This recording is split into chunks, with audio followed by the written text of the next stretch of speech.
मित्रांनो, आजचा आपला विषय आरोग्य विभाग भरती 2026 28 जुलै 2026 चे जे अधिकृत पत्र संपूर्ण विश्लेषण ग्रुप सी आणि ग्रुप डी वॅकन्सी अपडेट. मित्रांनो, काल 28 जुलै 2026 होता. त्या दिवशी गव्हर्नमेंटचा एक आरोग्य विभागाचा एक जी आर आलेला आहे. ते अधिकृत ऑफिशियल जी आर आलेला आहे. त्याचं संपूर्ण आपण विश्लेषण पाहू की ते जी आरमध्ये शासनाने काय सांगितलेलं आहे आणि त्याच्याशी आपल्याला ते रिलेटेड स्टुडंटनी त्याला काय समजून घ्यायचं आहे. म्हणून मित्रांनो, त्यासाठी मी एक ऑफिशियल लेक्चर तयार केलेलं आहे. तुम्ही पूर्ण पहा. ठीक आहे मित्रांनो.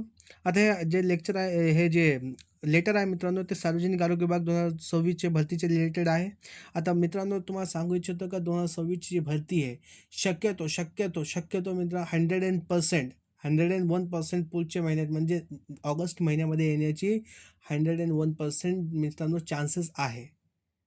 100% चान्सेस आहे की मित्रांनो ते पुढच्या महिन्यामध्ये येणार आहे. कारण की मित्रांनो वरिष्ठ पातळीवर सगळी तयारी झालेली आहे. फक्त तुमचा अभ्यास पाहिजे. कारण की मित्रांनो मी वारंवार सांगतो की कॉम्पिटिशन खूप जास्त आहे. 2023ची जी भरती झाली होती त्याच्यामध्ये स्टुडंट्सला माहीत नव्हतं का sanitary inspector course, MPW course काय आहे, त्यांना काहीच माहीत नव्हता. पण मित्रांनो यंदा कॉम्पिटिशन खूप जास्त असणार आहे. ठीक आहे मित्रांनो. आता पाहूया शासनाने आपल्याला काय सांगितलेलं आहे. नमस्कार मित्रांनो, स्वागत आहे तुमचं सर्वांच्या आवडत्या यूट्यूब चॅनलवर MPW लर्निंग सेंटरवर. मी शहबाज शेख आणि आज आपण आरोग्य विभाग भरती 2026 संदर्भातील एक अत्यंत महत्त्वाचे अधिकृत पत्राचे संपूर्ण विश्लेषण पाहणार आहोत.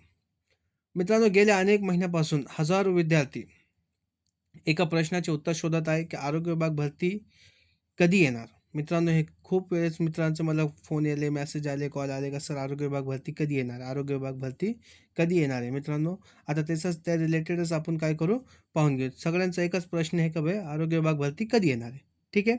देन जाहिरात कधी येणार आहे. जाहिरात कधी येणार आहे. जागा किती असतील. MPWची भरती होणार का. Health inspector, health supervisor, lab technician, pharmacist, इतर ग्रुप सी आणि ग्रुप डी पदासाठी भरती कधी निघणार आहे. मित्रांनो, वारंवार विद्यार्थी विचारत असतात की आरोग्य विभाग भरती कधी येणार. हे सर्वात महत्त्वाचा प्रश्न आहे की आरोग्य भरती कधी येणार, पुन्हा जाहिरात कधी येईल, किती जागा असतील, MPWची भरती होणार का, health inspector, health supervisor, laboratory technician, pharmacist, इतर ग्रुप सी आणि ग्रुप डी भरती निघणार का. आता दररोज WhatsAppवर नवीन मेसेज, टेलिग्रामवर वेगवेगळे स्क्रीनशॉट फिरतात, यूट्यूबवर अनेक जण वेगवेगळे दावे करत असतात. कोणी म्हणतं जाहिरात उद्या येणार आहे, तर कोणी म्हणतं भरती रद्द झाली, तर काही जण कोणत्या अधिकृत पुराव्याशिवाय मोठमोठ्या बातम्या सांगतात. पण मित्रांनो, स्पर्धा परीक्षेची तयारी करणाऱ्या विद्यार्थ्यांनी अफवांवर नाही तर अधिकृत सरकारी कागदांवर विश्वास ठेवला पाहिजे. कारण सरकारी भरतीमध्ये निर्णय अफवांवर होत नाही, निर्णय होतात सरकारी पत्रांवर, GRवर, अधिकृत आदेशांवर. आज आपण असंच एक अधिकृत पत्र पाहणार आहोत. हे पत्र फक्त वाचायचं नाहीये, तर त्यामागचा अर्थ समजून घ्यायचा आहे. सरकारी पत्रामध्ये काही ओळी असतात, पण त्या काही ओळी विद्यार्थ्यांना भविष्याशी संबंधित असू शकतात. आजचा हा व्हिडिओ शेवटपर्यंत पाहिल्यानंतर तुम्हाला समजेल भरती प्रक्रिया नेमकी कोणत्या टप्प्यावर आहे. मित्रांनो, आपल्याला समजणार आहे का भरती प्रक्रिया कोणत्या टप्प्यावर आहे, सरकार काय करत आहे आणि विद्यार्थी म्हणून आजपासून तुम्ही काय करणार हवे, काय करायला हवं. म्हणून हा व्हिडिओ शेवटपर्यंत नक्की पहा. मित्रांनो, आता पाहूया आपण विद्यार्थ्यांसाठी एक छोटीशी प्रेरणा. मित्रांनो, मी तुम्हाला एक प्रश्न विचारतो. समजा उद्या सकाळी आरोग्य विभागाची जाहिरात आली, तर तुमची तयारी पूर्ण आहे का? तुमच्याकडे टेक्निकल विषय पूर्ण झाले आहे का? नॉन टेक्निकल विषय तयार आहेत का? दररोज MCQ सोडवत आहेत का? जर उत्तर नाही असेल तर अजूनही वेळ आहे. लक्षात ठेवा, जाहिरात आल्यानंतर अभ्यास सुरू करणारे विद्यार्थी हजारो असतात. मित्रांनो, ॲडव्हर्टाइजमेंट आल्यानंतर अभ्यास सुरू करणारे विद्यार्थी हजारो असतात. पण जाहिरात येण्यापूर्वी अभ्यास पूर्ण करणारे विद्यार्थी मेरिट लिस्टमध्ये असतात. मित्रांनो, मेरिट लिस्ट म्हणजे सिलेक्शन लिस्टमध्ये असतात. ठीक आहे मित्रांनो. आज तुम्ही जे 2-3 तास अभ्यास कराल, तेच उद्या तुमच्या सरकारी नोकरीचे पाया ठरतील. म्हणून कोणतीही अपडेट आली की फक्त आनंद साजरा करू नका, तर त्या अपडेटला अभ्यासाची ऊर्जा बनवा. मित्रांनो, हे सगळ्यात महत्त्वाचा पॉईंट आहे. त्या अपडेटला अभ्यासाची काय करा, ऊर्जा बनवा. मित्रांनो, हे सगळ्यात महत्त्वाचा पॉईंट आहे. ठीक आहे मित्रांनो. आता बघूया पत्राकडे. मित्रांनो, हे पत्र आलेलं आहे बघा. हे कधीचं आलेलं आहे मित्रांनो, हे बघा ह्याच्यात सगळं दिलेलं आहे. ठीक आहे. 28 जुलै 2026 आलं का मित्रांनो. कोणी काढलेलं आहे, महाराष्ट्र शासन आरोग्य सेवा आयुक्तालय पुणे. ठीक आहे. संचालक आरोग्य सेवा आयुक्तालय मध्यवर्ती इमारत पुणे. ठीक आहे. आणि तात्काळ म्हणजे हे तात्काळ आलेलं आहे. ठीक आहे मित्रांनो. आता पाहूया ह्याच्यात काय सांगितलेलं आहे. हे पूर्ण पत्र आहे. ह्याला पाहून घेऊ आता मित्रांनो. ह्याला आपण सविस्तर समजूया. तर मित्रांनो आता आपण स्क्रीनवर दिसणारे अधिकृत पत्र पाहू. सर्वप्रथम हिदारकडे लक्ष द्या. इथे स्पष्टपणे लिहिले आहे की महाराष्ट्र शासन आरोग्य सेवा आयुक्तालय पुणे. याचा अर्थ हे पत्र राज्य शासनाच्या आरोग्य सेवा आयुक्तालयातून जारी करण्यात आले आहे. हे कोणत्याही कोचिंग इन्स्टिट्यूटने बनवलेले नाही. हे कोणत्याही टेलिग्राम चॅनलने तयार केलेले नाही. हे कोणत्याही यूट्यूबचे मत नाही. हे सरकारी कार्यालयातून जारी केलेले अधिकृत पत्र आहे. म्हणून यामधील माहितीला प्रशासकीय महत्त्व आहे. ठीक आहे मित्रांनो. आता पत्राचा दिनांक आहे मित्रांनो. आता पुढे पाहिल्यास तर या पत्रावर दिनांक आहे 28 जुलै 2026 म्हणजे कालची तारीख. मित्रांनो सरकारी भरतीमध्ये दिनांक खूप महत्त्वाचा असतो. मित्रांनो सरकारी भरतीमध्ये दिनांक खूप महत्त्वाचा असतो. कारण तो सांगतो ही माहिती किती नवीन आहे. हे पत्र अगदी अलीकडे जारी झाले आहे. म्हणजे भरती संबंधी प्रक्रिया सध्या सुरू आहे. आता मित्रांनो पत्र कोणाला पाठवले आहे? आता खाली पाहूया. हे पत्र पाठवण्यात आले आहे कार्यक्रम प्रमुख, उपसंचालक आरोग्य सेवा, जिल्हा शल्य चिकित्सक, अधीक्षक प्रादेशिक मनोरुग्णालय. आता तुम्हाला प्रश्न पडेल, इतक्या मोठ्या अधिकाऱ्यांना हे पत्र का पाठवलं? याचं कारण खूप सोपं आहे. आरोग्य विभागातील रिक्त पदांची माहिती एका ठिकाणी नसते. मित्रांनो, आरोग्य विभागाची माहिती एका ठिकाणी नसते. प्रत्येक जिल्ह्यात, प्रत्येक कार्यालयात, प्रत्येक रुग्णालयात आणि वेगवेगळे रिक्त पदे असतात. त्यामुळे प्रत्येक कार्यालयाने स्वतःची माहिती शासनाला पाठवायची असते आणि त्या माहितीच्या आधारे राज्यभरातील अंतिम रिक्त पदांचा आकडा तयार केला जातो. मित्रांनो, शेवटचा आकडा आहे. राज्य शासनाने याच्या अगोदर खूप वेळेस माहिती मागवलेली आहे. आता शेवटची माहिती आहे का राज्य शासनाने त्यांना जे एक शेवटचे जे तुमचे रिक्त पदांचा आढावा त्यांनी काय केलेला आहे मागितलेला आहे. म्हणजे संपूर्ण राज्यामधून ते काय करणार आहे, रिक्त पदांचा आढावा घेणार आहे आणि नंतर ते ॲडव्हर्टाइजमेंट यायची खूप शक्यता आहे. ठीक आहे मित्रांनो. आता सर्वात महत्त्वाचा भाग म्हणजे विषय. ह्याचा विषय काय ते पाहूया मित्रांनो. आता आपण या पत्रातील सर्वात महत्त्वाची ओळ पाहू. विषय गट क व गट ग. गट क व गट ड सर्वगातील पदभरती कोट्यातील व सरळ सेवा भरतीसाठी उपलब्ध होणाऱ्या एकूण रिक्त पदांच्या प्रपत्र निहाय तपशीलबाबत. मित्रांनो पहिल्यांदा वाचल्यावर ही ओळ अवघड वाटू शकते, पण आता आपण ती अगदी सोप्या भाषेत समजून घेऊ. याचा अर्थ असा आहे की राज्य शासन सर्व संबंधित कार्यालयाकडून विचारत आहे की सरळ सेवा भरतीसाठी उपलब्ध असलेल्या रिक्त पदांची अद्ययावत आणि अंतिम माहिती प्रपत्रानुसार पाठवा. ठीक आहे मित्रांनो. राज्य शासन व सर्व संबंधित कार्यालयाकडून विचारत आहे की सरळ सेवा भरतीसाठी उपलब्ध असलेल्या रिक्त पदांची अद्ययावत आणि अंतिम माहिती प्रपत्रानुसार पाठवा. याचा अर्थ जाहिरात आजच येणार आहे असं होत नाही. पण याचा अर्थ असा नक्की होतो की भरतीसाठी आवश्यक असलेली एक महत्त्वाची प्रशासकीय प्रक्रिया सुरू आहे. मित्रांनो हे लक्षात ठेवा की वरिष्ठ पातळीवर सगळी प्रक्रिया चालू झालेली आहे. हे लक्षात ठेवा, वरिष्ठ पातळीवर सगळी प्रक्रिया चालू झालेली आहे. आता मित्रांनो समजून घेऊ आपण. आता सरळ सेवा भरती म्हणजे नेमकं काय? ठीक आहे. सरळ सेवा भरती म्हणजे नेमकं काय? मित्रांनो या पत्रात एक महत्त्वाचा शब्द वापरण्यात आला आहे, सरळ सेवा भरती. अनेक विद्यार्थ्यांना हा शब्द समजत नाही. म्हणून सर्वप्रथम तो समजून घेऊ. सरळ सेवा म्हणजे ज्या पदांवर उमेदवारांची थेट स्पर्धा परीक्षेद्वारे नियुक्ती केली जाते. म्हणजे तुम्ही परीक्षा देतात, मेरिट तयार होती, दस्तावेज पडताळणी होते आणि त्यानंतर नियुक्ती दिली जाते. याला सरळ सेवा भरती म्हणतात. म्हणूनच जेव्हा शासन सरळ सेवा भरतीसाठी उपलब्ध रिक्त पदे अशी माहिती मागवते, तेव्हा याचा अर्थ असा होतो की भविष्यात होणाऱ्या भरतीसाठी आवश्यक असलेला पाया तयार केला जात आहे. मित्रांनो हे लक्षात ठेवा, भविष्यात होणाऱ्या भरतीसाठी आवश्यक असलेला पाया तयार केला जात आहे. ठीक आहे. मित्रांनो सरकारी भरती एका दिवसात होत नाही, हे लक्षात ठेवा. आज मी तुम्हाला एक महत्त्वाची गोष्ट सांगतो. अनेक विद्यार्थ्यांना वाटतं आज पत्र आला, उद्या जाहिरात येईल, पण प्रत्यक्षात सरकारी भरतीची प्रक्रिया खूप मोठी असते. चला ती सोप्या भाषेत आपण समजून घेऊ. मित्रांनो सगळ्यात अगोदर आपण पहिला टप्पा समजून घेऊ. पहिला टप्पा प्रत्येक जिल्हा, प्रत्येक रुग्णालय, प्रत्येक कार्यालय आपल्याकडे किती रिक्त पदे आहेत याची माहिती तयार करतो. दुसरा टप्पा ती माहिती विभागाकडे पाठवली जाते. तिसरा टप्पा संपूर्ण महाराष्ट्रातील माहिती एकत्र केली जाते. कुठे किती जागा आहेत, कोणती किती पदे रिक्त आहे, आरक्षणानुसार किती जागा आहेत याचा अभ्यास केला जातो. चौथा टप्पा त्यावर शासन स्तरावर मंजुरीची प्रक्रिया होते. पाचवा टप्पा भरतीची जाहिरात प्रसिद्ध केली जाते. सहावा टप्पा ऑनलाईन अर्ज सुरू होतात. सातवा टप्पा परीक्षा घेतली जाते. आठवा टप्पा निकाल, डॉक्युमेंट्स व्हेरिफिकेशन आणि शेवटी नियुक्ती. हे मित्रांनो लक्षात ठेवा. शेवट काय होतं, डॉक्युमेंट्स व्हेरिफिकेशन होतं. हे तर खूप लोकं गडबड करतात. कारण की डॉक्युमेंट्स व्हेरिफिकेशनला जेव्हा व्हेरिफिकेशन होतो ना, खूप मोठे-मोठे चुका, बारीक-बारीक चुका स्टुडंट्सकडून होतात. कारण की माझी सुद्धा मित्रांनो चूक झाली होती.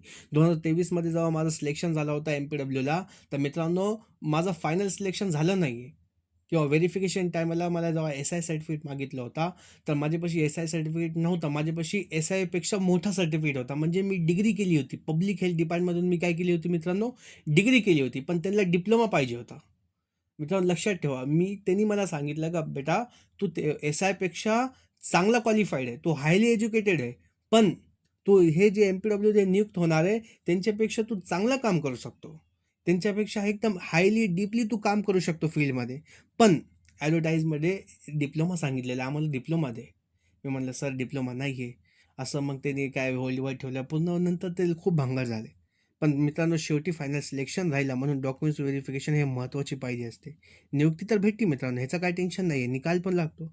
पण इथं खूप मित्रांनो गडबड होती. खूप गडबड होती.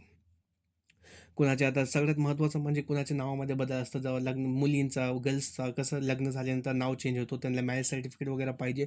खूप मी म्हणलो मित्रांनो एक्झाम देणे, निकाल लागणे आणि नियुक्ती मिळणे हे सोपं नाही आहे. हे सोपं आहे. फक्त डॉक्युमेंट्स व्हेरिफिकेशन होणे हे महत्त्वाचं आहे. ठीक आहे? म्हणजे आज आपण ज्या पत्राबद्दल बोलत आहोत ते या संपूर्ण प्रक्रियेतील एक महत्त्वाचा प्रशासकीय टप्पा दर्शवतो. मात्र या पत्रावरून जाहिरात कधी येईल किंवा नेमकी किती पदे असतील हे निश्चित सांगता येत नाही. त्यासाठी शासनाकडून पुढील अधिकृत घोषणा आवश्यक असते. आता मित्रांनो हा प्रपत्र निहाय तपशील म्हणजे काय? पत्रात आणखी एक शब्द आहे, प्रपत्र निहाय तपशील. याचा अर्थ असा होतो, सरकारने एक निश्चित फॉर्मॅट दिलेला आहे. त्या फॉर्मॅटमध्ये प्रत्येक कार्यालयाने माहिती भरायची आहे. उदाहरणार्थ एकूण मंजूर पदे किती, कार्यरत कर्मचारी किती, रिक्त पदे किती, भरतीसाठी उपलब्ध पदे किती आहे. म्हणजे तुमच्या कार्यालयामध्ये भरतीसाठी किती रिक्त पदे आहे, म्हणजे किती मंजूर झालेले आहे, किती त्याच्यामध्ये सध्या कार्यरत आहे आणि किती आता तुम्ही भरणार आहे. तुम्हाला किती किती पदांची म्हणजे किती पदांची तुम्हाला गरज आहे. ठीक आहे मित्रांनो? अशी माहिती शासनाला पाठवली जाते. यामुळे राज्य शासनाकडे संपूर्ण आणि एक समान माहिती जमा होते.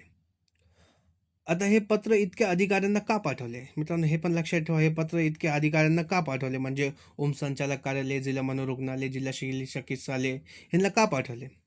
हा प्रश्न खूप महत्त्वाचा आहे. समजा एका जिल्ह्यात 15 एम-पी-डब्ल्यू पदे रिक्त आहे. मित्रांनो लक्षात ठेवा, मी तुम्हाला समजून सांगायलो. एका जिल्ह्यात 15 एम-पी-डब्ल्यू पदे रिक्त आहेत. दुसऱ्या जिल्ह्यात 30 आहेत आणि तिसऱ्या जिल्ह्यात 32 आहे. 12 आहेत. ही माहिती पुण्यात बसलेल्या अधिकाऱ्यांना आपोआप मिळत नाही. मित्रांनो, एका जिल्ह्यात प पुन्हा एकदा समजून घ्या. एका जिल्ह्यात 15 एम-पी-डब्ल्यू पदे रिक्त आहेत. दुसऱ्या जिल्ह्यात 30 पदे आहेत आणि तिसऱ्या जिल्ह्यात 12 आहेत. आता ही माहिती पुण्यात बसलेल्या अधिकाऱ्यांना आपोआप मिळत नाही, म्हणून प्रत्येक जिल्ह्याकडून अधिकृत माहिती मागवली जाते. मग संपूर्ण महाराष्ट्रातील रिक्त पदांचा फायनल डेटा तयार होतो. त्यामुळे या पत्रामध्ये संपूर्ण राज्यातील माहिती गोळा करण्याची प्रक्रिया दिसून येते. ठीक आहे मित्रांनो? आता विद्यार्थ्यांसाठी आता काय करावे? विद्यार्थ्यांनी आता काय करावे? मित्रांनो हीच हीच ती वेळ आहे. ज्या वेळेला काही विद्यार्थी म्हणतील जाहिरात आली की अभ्यास सुरू करतो. पण ज्यांनी आजपासून अभ्यास सुरू केला तेच उद्या निवड यादीत असतील. कारण जाहिरात आल्यानंतर वेळ खूप कमी मिळतो मित्रांनो. हे लक्षात ठेवा. जाहिरात आल्यानंतर वेळ खूप कमी मिळतो. Technical syllabus, non technical syllabus, P-Y-cues, M-C-cues, practice, revision हे सर्व काही दिवसात होत नाही. मित्रांनो हे लक्षात ठेवा. हे सर्व काही एक दिवसात होत नाहीये. कारण की मित्रांनो तुमचं टेक्निकल सिलेबस जे आहे ना एम-पी-डब्ल्यूचं ते 80 क्वेश्चन असतात. 160 मार्काला फक्त टेक्निकल सिलेबस आहे. मित्रांनो 80 क्वेश्चन येतात. 100 पैकी 80 क्वेश्चन तुमचे टेक्निकलला आहे आणि 20 क्वेश्चन तुमचे नॉन टेक्निकलला आहे. मित्रांनो म्हणजेच एक क्वेश्चनला 2 मार्क आहे. निगेटिव्ह मार्किंग नसती. तर एक क्वेश्चनला किती मार्क आहे? 2 मार्क आहे. आणि टेक्निकलला समजा 80 क्वेश्चन म्हणजे 160 मार्क झाले. नॉन टेक्निकलला म्हणजे मित्रांनो 20 क्वेश्चन 40 मार्क झाले. तर आता नॉन टेक्निकलमध्ये मित्रांनो मराठी ग्रामरला 5 क्वेश्चन, इंग्लिश ग्रामरला 5 क्वेश्चन आणि मॅथ्सला, रिझनिंगला 5-5 क्वेश्चन, जी-केला 5 क्वेश्चन. मित्रांनो असे 5-5 क्वेश्चन येतात. म्हणजे टोटल 4 फॉर्मॅटमधून 20 क्वेश्चन येतात. मराठी, इंग्लिश, ग्रामर, जी-के आणि रिझनिंग ह्याच्यामध्ये काय येतात 20 क्वेश्चन येतात आणि 80 क्वेश्चन मित्रांनो पूर्ण टेक्निकल सिलेबसला असतो. म्हणून मित्रांनो पी-वाय-क्यूमध्ये आपल्याला काय होतं, पी-वाय-क्यू आपण सॉल्व्ह केल्याने आपल्याला एक्झाममध्ये क्वेश्चन्स कसे असतात ते आपल्याला कळतं. एम-सी-क्यूज प्रॅक्टिस केली तर आपलं जास्त जास्त सिलेबस कव्हर होतो. म्हणून मित्रांनो ॲडव्हर्टाइजमेंट आल्यानंतर हे सगळे शक्यच नाही आहे कंप्लीट होणं. काही ना काही विद्यार्थ्यांना सुटत असतात. म्हणून मित्रांनो, आत्तापासून तुमच्यापाशी वेळ आहे. आत्तापासूनच तुम्ही काय करा, स्टडी स्टार्ट करा. काही ना काही टेक्निकल सिलेबस तुम्ही स्टार्ट करा. नाहीतर मित्रांनो एक काम करा, नॉन टेक्निकल तुम्ही काय करा, ॲडव्हर्टाइजमेंट येण्याच्या अगोदर तुम्ही काय करा, नॉन टेक्निकल कव्हर करा. कारण की खूप स्टुडंटचे काय होतात, नॉन टेक्निकलमध्ये मार्क जातात आणि टेक्निकलमध्ये ते काय करतात, टेक्निकलमध्ये म्हणून समजा ते कव्हर करतात. कारण की टेक्निकल सिलेबस असतो, पण नॉन टेक्निकल जसे मराठी, ग्रामर, इंग्लिशमध्ये जास्तीत जास्त मार्क जातात. मॅथ्समध्ये जास्तीत जास्त मार्क जातात आणि रिजनिंगमध्ये पण हे जास्तीत जास्त मार्क जातात. जी-केमध्ये जातात. म्हणून मित्रांनो, हे जे तुम्ही काय करा, ॲडव्हर्टाइजमेंट येण्याच्या अगोदर ह्याची प्रॅक्टिस करा. कारण की ह्याच्यामध्ये 20 क्वेश्चन असतात 40 मार्काला. हे जे तुम्ही जर आत्तापासून तयारी केली, तर तुमच्या ॲडव्हर्टाइजमेंट येण्याच्या अगोदर म्हणजे ॲडव्हर्टाइजमेंट येऊपर्यंत तुमचं नॉन टेक्निकल सिलेबस पूर्ण कव्हर होऊन जाईल आणि टेक्निकल सिलेबसला मग तुम्हाला 1, 2, 3 महिने, दीड महिना जे देतील, ते तुम्हाला सगळं फुल टेक्निकलला तुम्हाला ते वेळ देता येईल.